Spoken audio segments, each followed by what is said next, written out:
akhyaari galab wanaagsan oo wacan ducaale ciise yuusuf oo idinka soo tabinaya qayb ka mid ah magaalada London. waxaa xalay weerar lagu soo qaaday hooyo Soomaaliyeed iyo carruurteeda oo degan magaalada London xaafadda Hayes, halkaas oo aanay tusi doono rasaas in gurigaas lala dhacay leeg ilaa iyo 7 ilaa iyo 8 mar. runtii inta aad looga nixi doontaan markii aan idin tuso dilka ay isku dayeen dadka argagixisada ee doonaya balreerka inay weeraraan ama ay dilaan. bal aan idin tuso dhibaatooyinkii ay xabaddu halkaa ay u geysatay. nimanka markii ay yimaadeen darishadan ayay istaageen. sida aad aragtaan rasaastu saad ka aragtaan taasu waa rasaastii halkaa ay la dhaceen nimankii doonayay inay reerkan ay dilaan.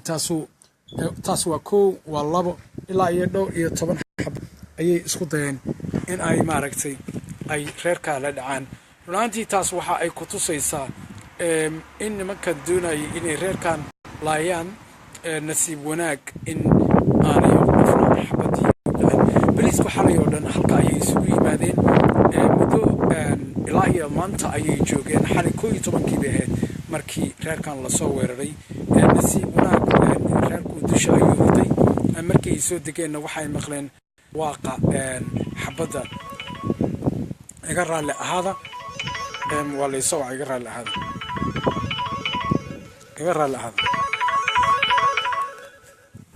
Hello? Yeah, speaking, yes. Hello, yes.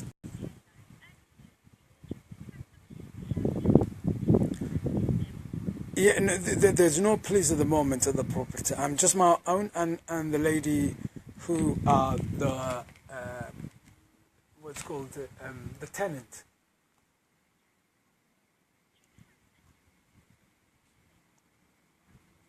Yes, it was I believe, yeah, 101 06 and the date of yesterday, which is the 1st August 2017.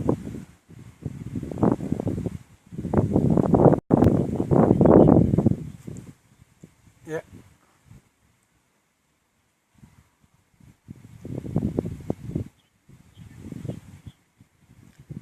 I think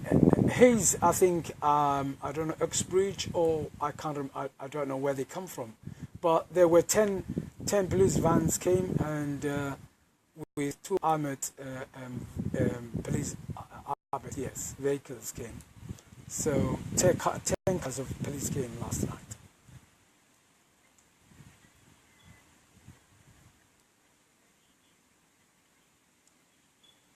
They haven't left any name or, but what they did, the police, was even the crime, what is called the police reference number, CAD, yes. But that is a crime number. If you call them a 101, they're gonna exactly to help you, and you got the property number and the lady and the tenant, yeah. But I gave you, I mean, all the details to the previous agent of your company. This, yeah, the lady called the jail. Yes. Okay, thank you very much. Bye. sad la socotaan wali qoladii waxaan ku jirnaa tabiyaal qoladii guryaha iska lahayd waxaan rajeynaynaa insha Allah waxaan reer inaan leejiyo. laakiin tan waa arrin runtii shock iyo naxdin leh. dadka qaarkood waxaa laga yaabaa inaysan arrintaa ogeyn. telefonkayga maaha, facebookayga maaha, laakiin as long aan doonaa inaad caawil aragtaan. reer ayaa xalal lagu soo weeraray gurigooda oo la doonaa in lagu dilo. ilaa iyo 8 xabadood ayaan ka tiriyey. sida aad ka aragtaan taas waa darishadii xabadda lala dhacay. waxaase aad arkaysaan waa xabaddii nimanku ay meesha ku tuureen. gudaha ayaan gelayaa oon doonayaa insha Allah inaan idinka tuso bal wixii halkaa ka dhacay. gudaha markaan soo galay haddii aad ila arkaysaan waa kaas darashadii waa taas dhaweeyo xabaddu meesha ay qaado waa intaa halkan inkastoo ay nimanku ay qaadeen fiiri xabaddu waa taa intay daloolisay waa laba galaas qaarkood weli way daadsan yihiin laakiin nasiib wanaag qofna waxba kuma noqon waxaan kaloo rabaa insha allah inaa iso waxyariis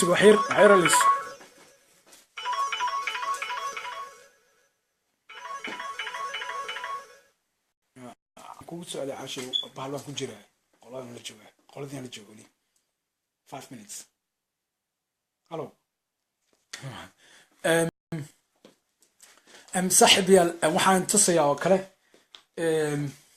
xabaduhu meeshay ku dhaceen haddaan wax idinka tuso xabaduhu meeshay ku dhacaan ayaan tusayaa xabadii kood waa taas farta meeshaan saarayo xabadii kood waa taa waa aragtaan u malaynaya taas waa xabadii koowaad tan waa xabadii labaad tan waa xabadii saddexaad meeshaan farta ku haymaaday taas waa tii saddexaad tan waa tii afraad tan intasu waa tii shanaad tan waa tii lixaad tan waa tii toddobaad tii sideedaadna waa tan that is waa tii sideedaad weeyaan alwaaxan aan kor u qaadayo halkaasuu saarnaa alwaaxan ujeedaan halkaas saarnaa waxaa ku dhacay 1 2 3 4 5 6 baa ku dhacay 6 lix ka mida ayaa ku dhacay picturekan ujeedaan haddii qof uu halkan jiifila ama uu taagnaan lahaa he will be dead laakiin nasiib daro nimanku niman professional ahayn oo ku talagalay inay reerka galaan hase yeeshee ilaahay baa ka badbaadiyey waxaan rajaynaynaa maaragtay nimankaa in lasoo qabto oo ay boliisku maaragtay ay gacanta ku dhigaan saasaanu rajaynaynaa barnaamijkan waa barnaamij gaaran ugu talagalnay bal bulshada soomaaliyeed ee caalamka ku dhaqan meel kastay joogaan inay ogaadaan reer soomaaliyeed oo gurigooda ugu soo weeraray saacaddu markay ahayd xalay 11 taasoo la isku dilay in reerkaa la gabagabeeyey oo la laayo sida aan tusayey ilaa ay 6 intay ku dhacday bahalkan keliya kuwanuna meelahan aan farta idiin marinayo dhanna waa meelihii ay xabaddu ay ku dhacday marka haddii qof ay ku dhacdo I'm sure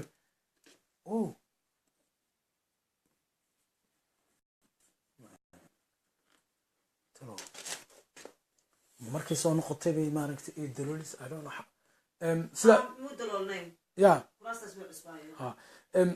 we believe xabadda halkan ku dhacday inay maaragtay waa laga yaaba yes xabaddii soo noqotay yes waa 9 yes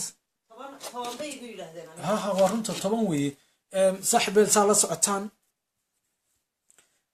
la socotaan fiiriya xabadda tanu halka ayay ku dhacday gacanteeda waa aragtaan baan u malaynayaa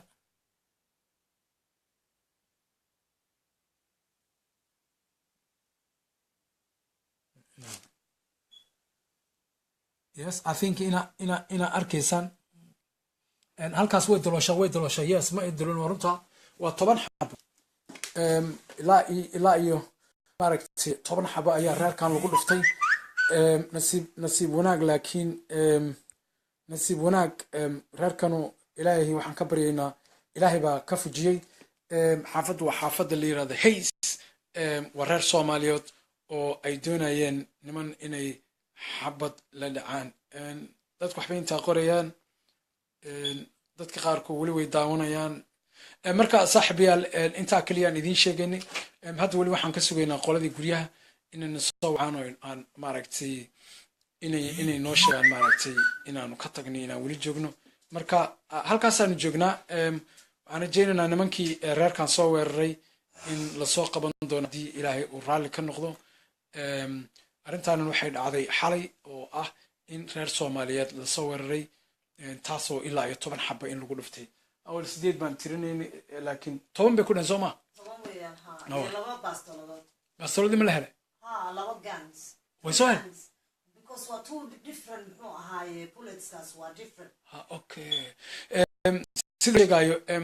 nimankii laba bastooladood oo kala duwan ayay wateen markii ay booliisku baareen way arkeen midna dhulka hoose u jeedaa tan hadda xabaddu halkay gashay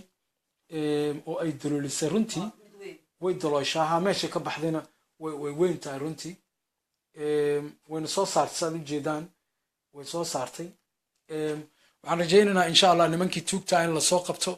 oo maaragtay maxkamad lasoo daaro maxuu leeyahay xabaddu gacantaada ha ku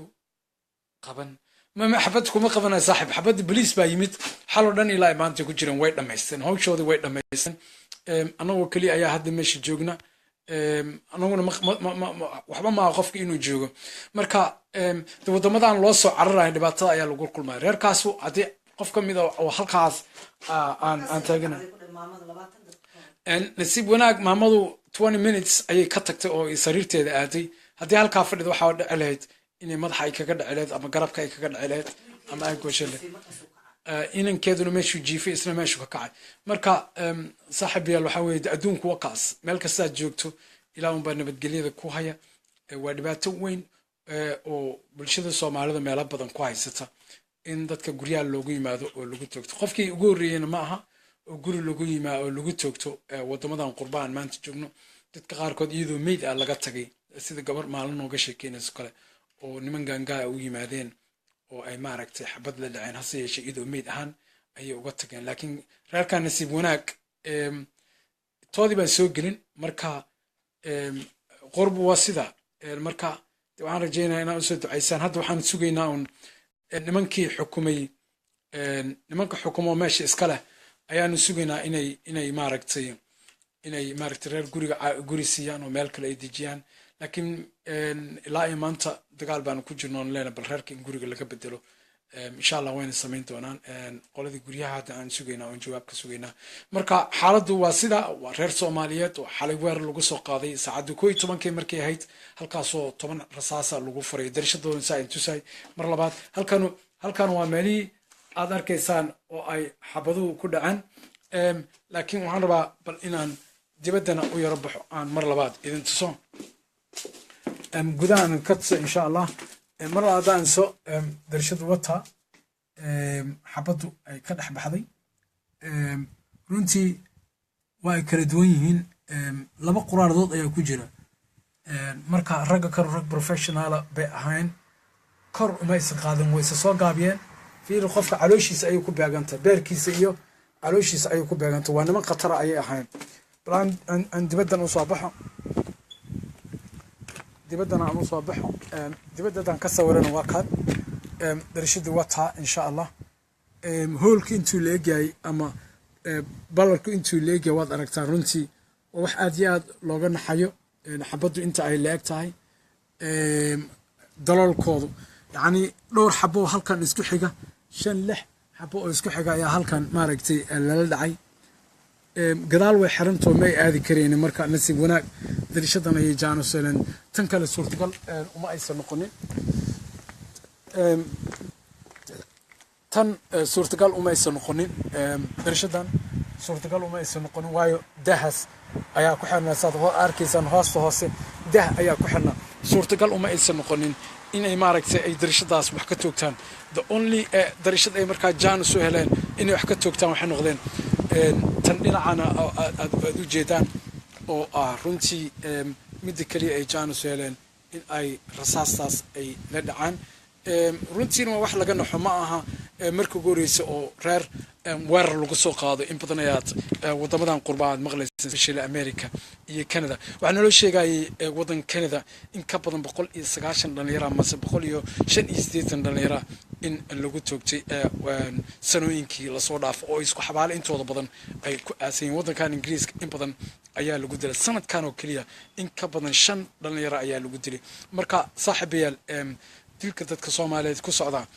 kaliya ma ahti dalkii Soomaaliya laakiin qurba xataa waxaad arkaysaa in dil fara badan uu dhalinyarada Soomaaliyeed tanise waa arrin runtii argagax leh oo ay aanu booliiska runtii aan la faysan doono aan weydiin doono waxa reerkan loo soo ataagarayay bal waxa uu yahay in aan ogaano xaaladdu halkaa ayay maraysa saaxiibayaal arrinta tanuna maaha markii ugu horreysay in badan ayaad maaragtay hooyooyin iyo aabbayaal guryahoodii loogu yimi oo lagu toogtay taasi ama daloolka aad arkaysaan waa meeshii xabadaha laga tuuray oo ay ka baxeen in ka badan 10 rasaasood oo qaarkood gogooyey maaragtay kursigii halkaa meeshii la qaarkood waa ay gogooyeen marka arrintaas waa arrin argagax iyo xanuun badan waxaan rajaynaynaa insha allah dadka Soomaalida inay feejignaadaan oo meelaha darashadaha ku beegan inaanay habeenkii seexan haddii isbishal dhalinyaro ku joogto inaad aad ka gambataan meelaha muraayadaha u dhow in badan ayaa dadka wadankan jooga xataa dadka qaarkood lagu dilay marka habeenkii waxaan ka codsanaynaa dadku haddii uusan dabaq ahayn waa laga yaabaa dabaq hadaa degan tahay laakiin guri hoose hadaa degan tahay ka feejignow inaad habeenkii aad fadhiisato meelaha inaad fadhiisato muxuu ahaa meelaha darashadaha u dhow sababtoo tan oo kale haddii qof meesha xale uu fadhiyo maanta ama berito ama maalmaha soo socda waa la casilaa marka saaxiibayaal daawadayaal meel kasta joogtaan waa idin salaamayna waa anigoo ducaala oo idinka soo tabinaya magaalada London xaafadda Hayes kadib markii hooyo iyo caruurteeda lagu soo weeraray gurigooda halkaas oo sidaad arkaysaan darishad ka mid ah darishadaha guriga rasaas halkaa lagu afeeyey in ka badan 10 xabana halkaa lagu tuuray markii hore 7 ilaa 8 ayaanu ka tirin laakiin waxaanu aragnay laba kale marka 10 xabo ugu yaraan ayaa darishada laga tuuray nimankii ka tuurayna runtii ilaa hadda booliisku way raadinayaan laakiin booliiska Ingiriisku inta badan waa ay soo qabtaan waxaan rajaynaynaa nimanka in la soo qabto haddii waqtiyada soo socda ilaahay raali ka noqdo marka roob baa igu da'aya saad ujeedaan magaaladu waa roobabo baa lagu jira salaadii maqrib way soo dhowdahay runtii inta barnaamijka daawanaysa runtii aad iyo aad baan uga mahadcelinayaa intii comment ka samaysay laakiin reality waxay ummadda Soomaaliyeed runtii waxa ay maanta ay face gareynaysaa arrimo runtii nolol iyo geeri ah ama ha noqoto dalkii ama ha noqoto wadamadan dibadda arrintanu waa arrin noqotay arrin shock argagax iyo la yaab waana ma aha markii ugu horreysay reer lagu weeraro gurigooda ama ha noqoto rasaas ama ha noqoto mindi ama faas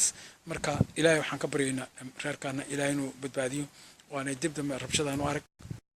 waxaan kaloo rajaynaynaa insha allah in ummadda Soomaaliyeed ilaahay nabadgelyo iyo maaragtay meel kasta joogan ilaahay ku amaansado arrintaan runtii qofkii maqlaa shock iyo waxay ku noqonaysaa maxaa la yiraahdaa arrin cajiib ku ah oo ay la weeraraan waa wadanka Ingiriiska magaalo madaxdiisa London xaafad kamid oo la yiraahdo Hayes ayaa xalal lagu soo weeraro oo ay ku soo weerareen niman gaangis oo runtii ilaa hadda booliisku ay ku maqan yihiin taasoo aad arkaysaan sawirka midigteeda aad ka arkaysaan meeshii rasaastu ay ka baxday oo ay ahaayeen ilaa iyo 10 maxaa la yiraahdaa ilaa iyo 10 xabadood ay halkaa ka baxeen maxaad u malaynaysaa qof jirkiisa haddii ay bullet saa dhex mari lahayd muraayadii bay saa u kala gogoysay maxaad u malayn lahayd qof bini aadana oo ay xabadaasu jirkiisa marto runtii waa uu go ilaa qofkaasi maaragtay macnaha waxay ku tusaysaa awoodda xabadaasu marka ay lahayd ugu talagaleen nimanka gaangiska inay qofkan ku laayaan waa 12 habeenimo waa waqtiga ay dadku hurdada bilaabaan nasiib wanaag albaabka maysan jabin oo maraa gudaha may gelin laakiin waxay isku dayeen oo kaliya inay dibadda ay ka toogtaan taasuna nasiib wanaag qofna ma aanu fadhiyin waxaan rajaynaynaa insha allah bulshada Soomaaliyeed hooyadan iyo caruurteeda in ilaahay ka badbaadiyo in nimankaana aanu dib ilaahay u tusin inta ayaana oran lahaa anigoo ducaala oo ka soo tabinaya magaalada London saacadu